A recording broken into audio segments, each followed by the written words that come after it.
Wow, what a beauty. By golly, I think I'll buy a new car. Say, Millie, how long have I had the old one? 1 year, 8 months, 14 days, 11 minutes, 43 seconds.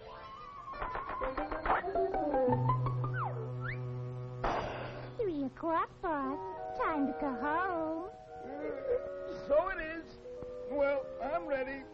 A long day, 11 to 3, 2 hours for lunch, 3 days a week. It's a tough life.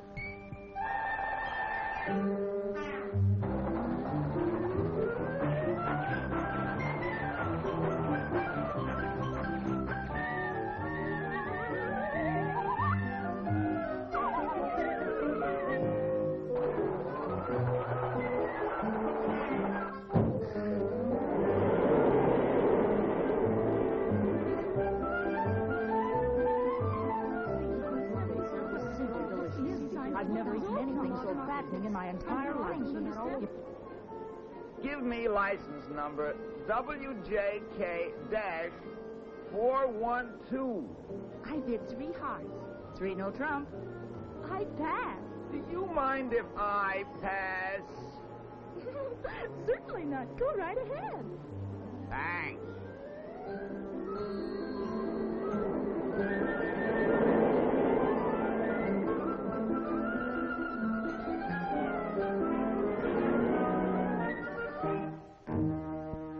No doubt about it. This bus is a little old-fashioned.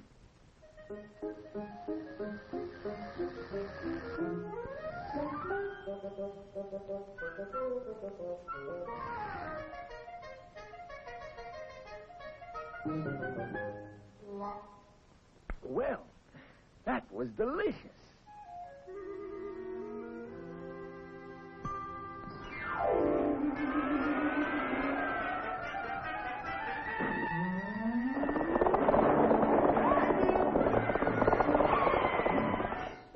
That concludes tonight's thrilling episode of our three-dimensional Western, brought to you by Energade, the combination soft drink, candy, and dessert with the three-dimensional flavor. Good, good, good. Buy it at your local market.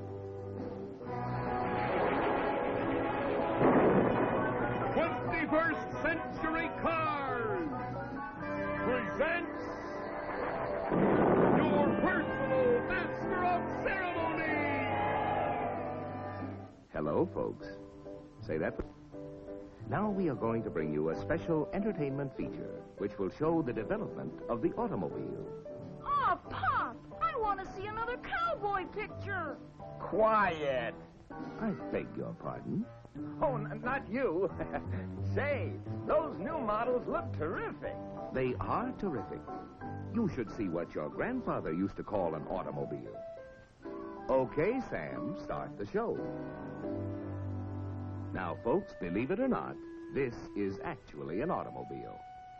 When Grandpa was a 17-year-old hot rodder around the turn of the century, this job was the hottest thing on wheels. Grandpa's newfangled horseless carriage changed his whole life in more ways than one. Motoring was a thrilling experience, even in those days. Since there weren't any doors in Grandpa's dreamboat, sometimes it was a little too thrilling.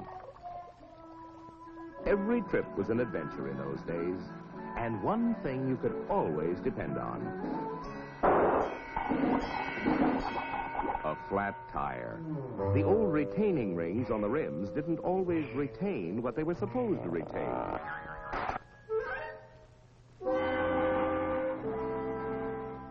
Shock absorbers hadn't been invented yet, and road conditions were ideal for testing the fatigue and failure points of automobiles and drivers. Grandpa's car didn't have much acceleration for passing, so he found himself on the wrong side of the road for longer than he should be. Caught out at night, Grandpa's gas or oil headlamps weren't much competition for a couple of fireflies. The little speedster had no top, and it was far from comfortable in an unexpected shower. The windshield was a great improvement. But without a wiper, even Grandpa's 20/20 vision couldn't keep him out of trouble. The runabout didn't have a self-starter, and often the 10-horsepower engine didn't respond to the hand crank. Occasionally, even on good roads, individual parts failed without warning. Axles snapped. When drag links and steering knuckles failed, it was hard to tell what might happen.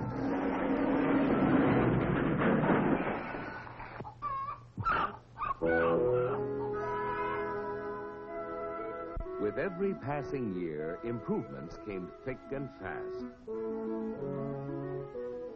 Stronger and safer wheels were developed with demountable rims for tires. Doors were added to keep people safely inside. Tops became standard equipment. Windshields protected motorists from bugs and the elements. Wipers were invented to help the motorist drive safely in bad weather. The driver's seat was moved from right to left to make passing safer. The electric starter replaced the old hand crank. This remarkable invention enabled Grandma to get into the automobile driving act, and she really loved it. As the years went by, the automobile manufacturers continued to improve their cars and make them safer, so that more and more people could use and enjoy them. Pressed steel wheels for greater strength, stoplights to warn following drivers, rear-view mirrors, four-wheel hydraulic brakes to increase stopping power, bumpers to add more protection, rubber-covered pedals to keep feet from slipping. Safety glass increased passenger protection tremendously. Welded all-steel bodies and all-steel tops meant more strength and safety. Bumpy roads were smoothed out with shock absorbers, and Grandpa could sail along in comfort and safety. Through the years, the automobile changed from a novelty to a necessity. It created a new way of life. It provided a whole new concept of transportation for industry. And we became a nation on the move for work and pleasure. Besides designing better automobiles, the manufacturers developed research and testing techniques to help them build safer cars. The science of metallurgy met the challenge of creating more efficient and stronger parts and assemblies. Scientists used all kinds of technical equipment in research and development programs. Ingenious torture tests were designed to reveal fatigue and failure points in parts and assemblies.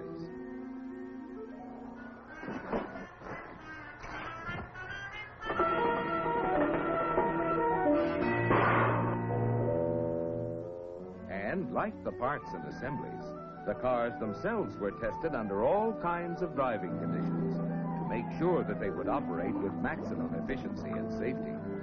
At the end of the rugged test run on the proving grounds, they were disassembled down to the last bolt and checked and studied in minute detail. Year after year, manufacturing processes steadily improved to make sure that every automobile that left the factory was in good working order. Each car was subjected to more than 2,000 inspections. Cars became safer and more reliable. So when Grandpa, still plenty spry in spite of his age, set out for a little trip, his car was reliable, safe, comfortable, and easy to drive. Safety door locks kept Grandpa secure inside the all-steel body. The adjustable seat quickly placed him in a comfortable position. the automatic transmission made driving easier. And easier controls meant safer driving. Styling contributed to safety. The low center of gravity gave more stability. Tubeless tires meant increased safety. New equipment kept Grandpa warm in the winter and cool in the summer to add to his comfort. And a more comfortable driver was a safer driver. More powerful and reliable engines were developed to make driving more efficient. When Grandpa passed another car, he did it safely and easily. Wraparound windshields and larger rear windows increased visibility tremendously. Sealed beam headlamps guided Grandpa safely at night. Power brakes made it possible for him to stop easily and quickly. Directional signals let the other fellow know the driver's intentions. Power steering not only made parking a breeze, it made all driving easier. Even in the good old days of the 1950s and 1960s, Grandpa could rely on his automobile to get him to his destination quickly, safely, and fresh as a daisy. So you see, folks, all of you who are living in the year 2000 are fortunate, because through the years, the automobile manufacturers have had as their goal your safety first. They have constantly improved the quality and safety of automobiles. And they will continue in the future as they have in the past to create cars that are more maneuverable, more responsive, more dependable in every situation, and easier, more pleasant, and safer for all of us to drive, including, of course, Grandpa. That's the ding-dong truth, folks. Look at me going on 117. It's this easy modern living that does it. Well, so long, kids. Gotta go pick up another new model.